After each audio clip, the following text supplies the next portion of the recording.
विनीता के विवाह को पूरे 11 साल हो चुके थे, परंतु मां बनने का सुख उसको मिला ही नहीं था। मंदिर, देवी, मनौती, व्रत, उपवास सब किया था, पर कुछ नहीं मिला। डॉक्टर ने भी कोई कमी नहीं बताई थी दोनों में। फिर पता नहीं किस पाप का फल मुझे ईश्वर ने दिया, यही सोचकर मन खराब किए रहती थी विनीता। उसके दोनों देवरों की शादी उसके सामने हुई। साल भर में दोनों की गोद में एक एक बच्चा भगवान ने उनको दे दिया। रोज ही तकिया गीला करते उसकी रात कटती।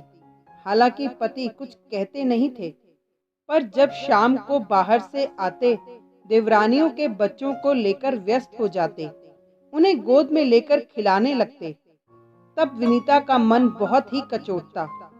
खैर, किया भी क्या जा सकता था। ऐसा नहीं कि वो इन बच्चों से प्यार नहीं करती थी, वो तो जान छिड़कती थी उन पर, किंतु उसके मन का एक कोना बहुत उदास रहता था। समय पंख लगाकर उड़ रहा था। इस बीच मंझले देवर का ट्रांसफर दूसरे शहर हो गया। अब घर में छोटे देवर देवरानी और उनकी छुटकी बेटी, और वो उसकी दुनिया बन गई।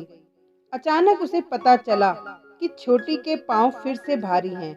मन में एक बार फिर अपनी कमी का एहसास तो हुआ, पर उसने भगवान की इच्छा के आगे हथियार डाल दिए थे। भोजन करते करते अचानक एक दिन उसने सुना, देवर जी देवरानी से कह रहे थे, सीता, हम अपना दूसरा बच्चा बड़े भाभी भैया को दे देते हैं, कैसा रहेगा? विनीता ने सुना तो वह धक से रह गई। क्या ऐसा होगा? मैं सचमुच में किसी बच्चे की मां बन सकती हूँ? अपनी खुशी में वो देवरानी के चेहरे के भाव नहीं देख पाई। दूसरे दिन से वो देवरानी की और ज्यादा देखभाल करने लगी। विनीता इतनी खुश थी मानो वो खुद ही मां बन रही हो। उसने छुप छुप कर नए बच्चे के लिए कपड़े, मोजे, टोपा सब बना दिए। समय आया, छोटी देवरानी को बच्चा तो हुआ, किंतु बच्चा मां की गोद में ही रहा। देवरानी के उदासीन व्यवहार ने उसका दिल एकदम तोड़ दिया। बची खुची उम्मीद उसने उन दोनों की बात सुनकर छोड़ दी।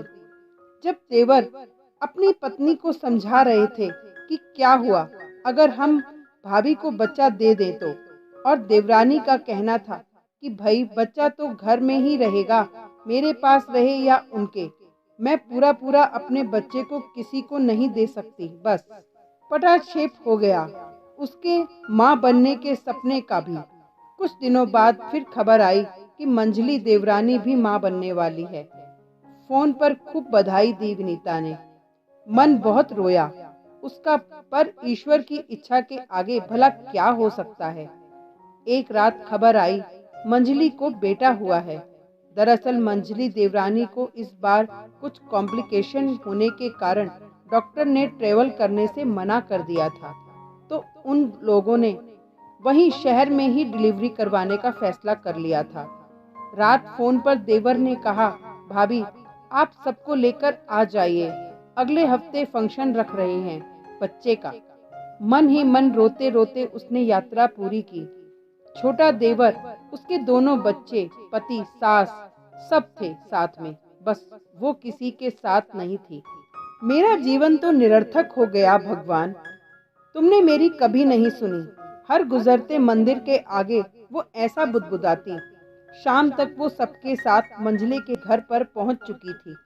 लंबा चौड़ा आयोजन, खूब लोग बाग, गहमा गहमी, लेकिन उससे कोई ठीक से बात तक नहीं कर रहा था।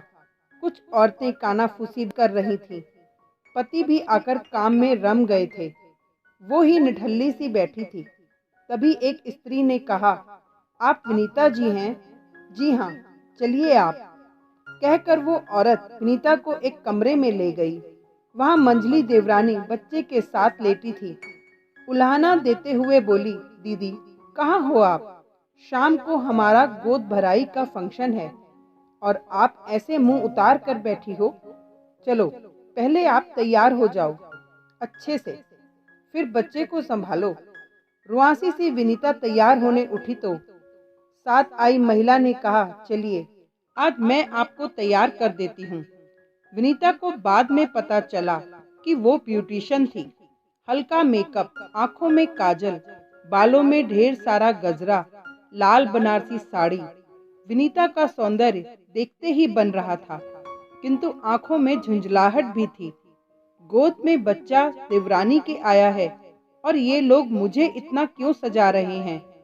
फिर हाल में जहां कार्यक्रम होना था, सब इकट्ठे हुए।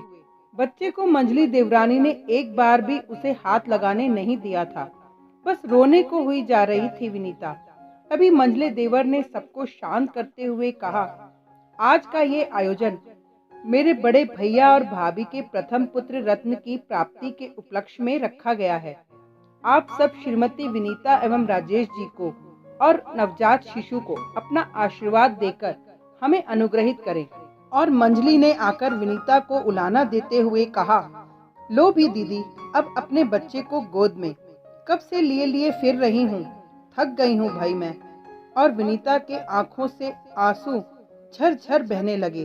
राजेश की बाहों का सहारा और उन दोनों के बीच नन्हा सा राजकुमार, सब मानो गदगद हुए जा रहे थे। क्या मैं सचमुच मां बन गई? तालियों का शोर, सबके मुस्कुराते चेहरे, मंजले देवर देवरानी की पुलकित मुस्कान, यही तो कह रही थी कि वो मां बन गई। Thank you.